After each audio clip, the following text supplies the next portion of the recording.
हम सतगुर अब पूरे पाए, हम सतगुर अब पूरे पाए, भेद दिया सतनाम, देखा तिल तोड़ा वह द्वारा, खिला कंज घट श्याम।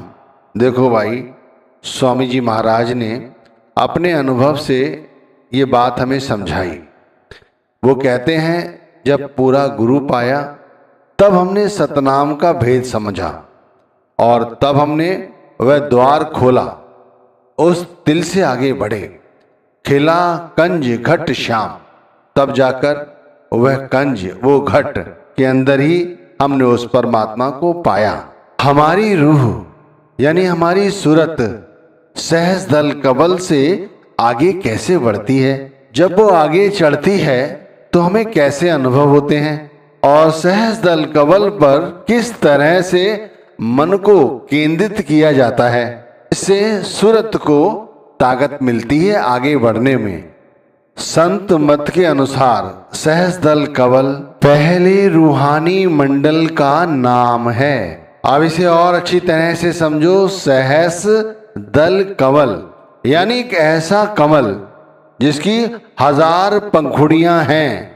अब ये एक वो स्थान है जो सूक्ष्म जगत यानी कि ऊपर और स्थूल जगत यानी स्थूल रचना यानी दोनों के बीच का एक केंद्र बिंदु है।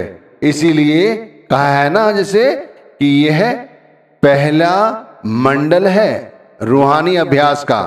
तो हमें इस जगह से अपनी सूरत को ऊपर चढ़ने में जो कुछ अनुभव होते हैं, हमें आज वो बात समझनी है।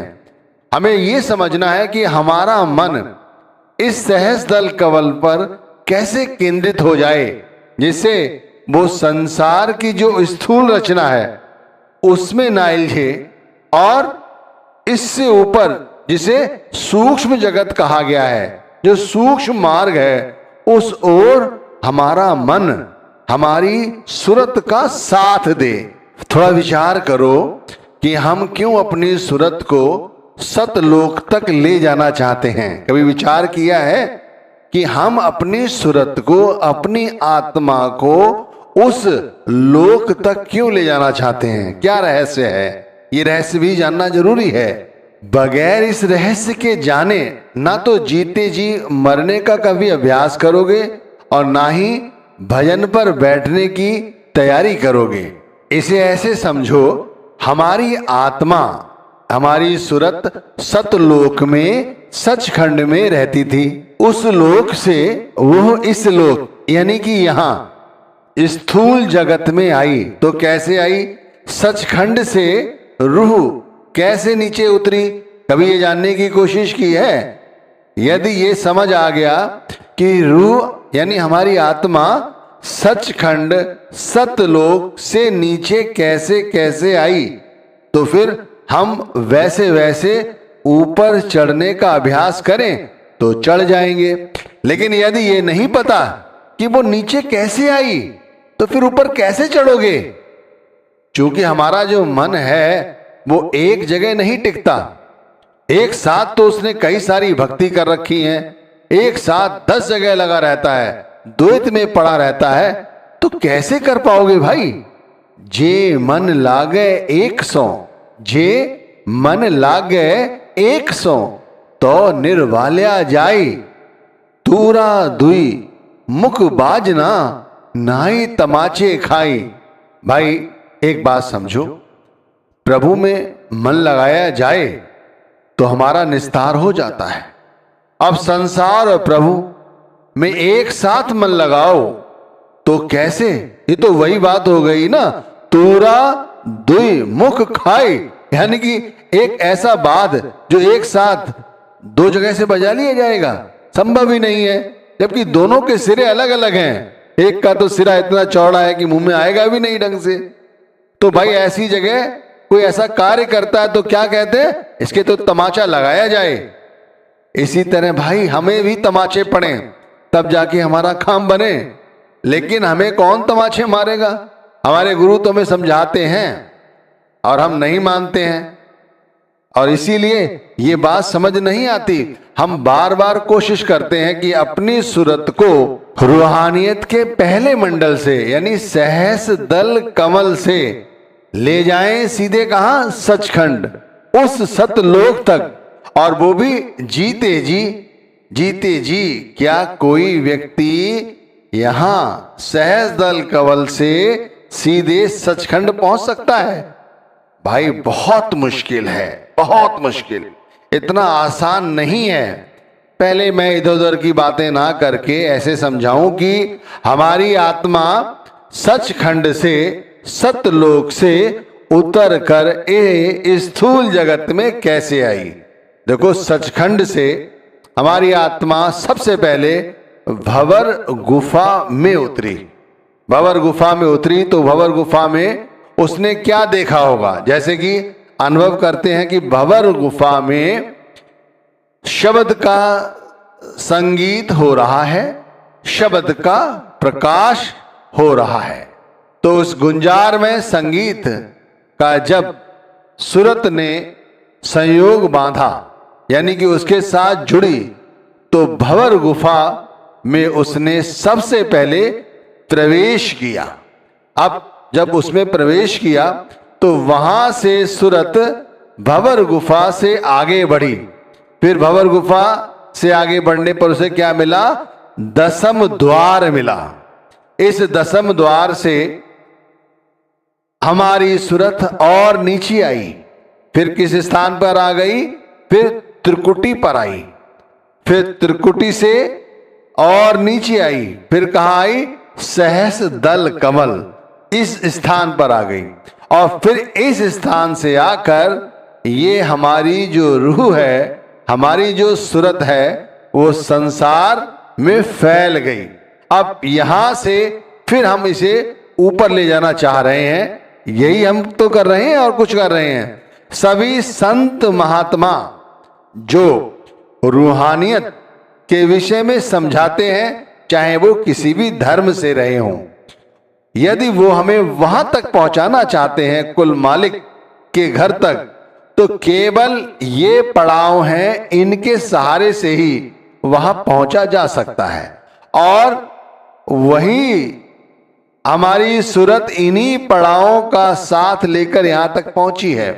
अब उतरना आसान है, उतरना आसान है। रूह उतर तो आई, जैसे भी हो, कर्मों का प्रभाव रहा हो, परमात्मा ने नीचे भेजा हो, जो भी है। अभी वहां हम नहीं जा रहे हैं, किस्सा बड़ा हो जाएगा। हकीकत समझो, हकीकत क्या है? हमारी रूह जब सचखंड में थी तो उसे नीचे आने की क्या जरूरत थी?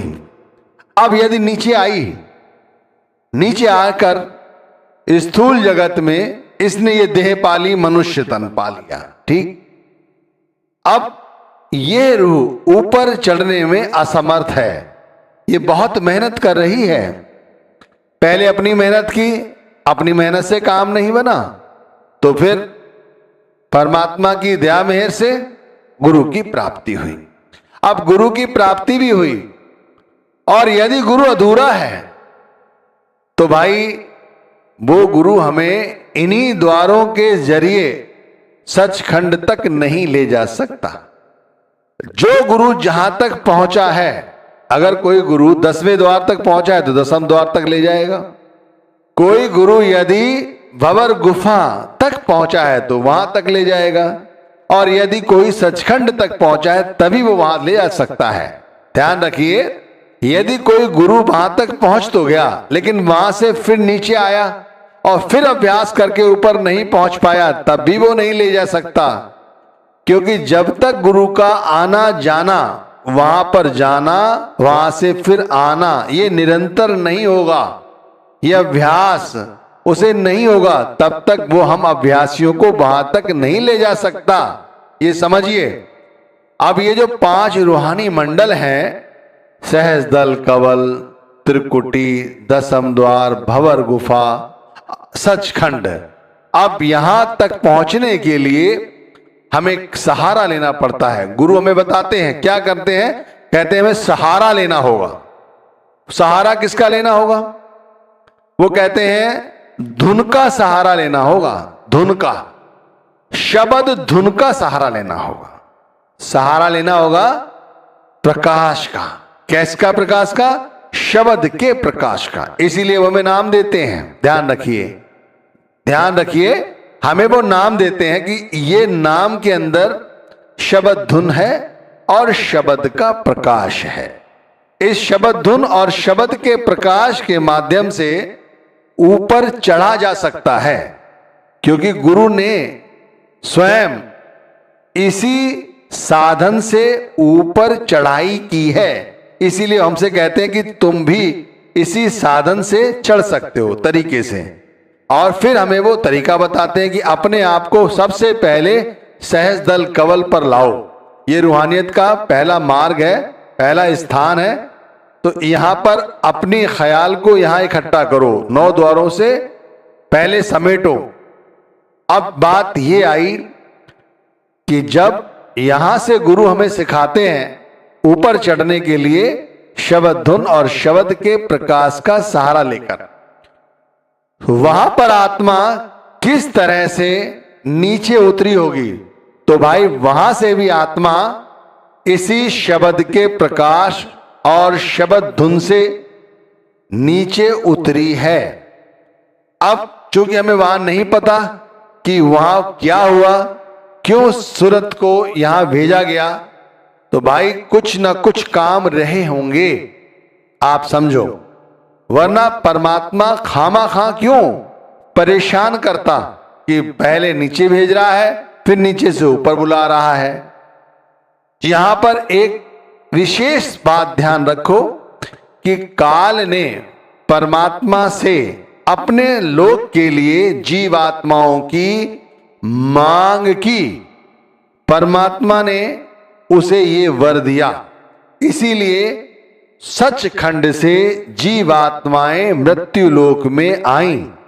परमात्मा ने काल से यह बात पक्की कर ली थी कि जो रूहें उस लोक में दोबारा जाना चाहती हैं और जो किसी वक्त के पूरे गुरु से दीक्षित हैं, जो मेरा नाम जपती हैं, उनसे तुम दूर रहोगी। इसी तरह जीवात्मा यहां से उस लोक तक पहुंच जाती हैं बड़ी सरलता के साथ। तो यहां हमारे साथ जो मन है वो 2 हैं, एक है ब्रह्मांडी मन और दूसरा पिंडी मन। ब्रह्मांडी मन हमेशा त्रिकुटी और सहज दल कवल में रहता है, जबकि पिंडी मन संसार की आसक्ति से उलझा रहता है। जब हम अभ्यास करते हैं गुरु द्वारा बताए गए तरीके से और इस सहज दल कवल से ऊपर उठते हैं, तब हमें कुछ अनुभव होते हैं। ज्योत जगमगी थाली उसकी, पाया काम मुकाम।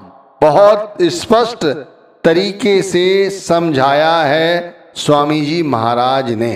मैं कहता हूं इससे स्पष्ट कोई समझा ही नहीं सकता। घंटा शंख धूम अति डारी, हार गया अब जाम।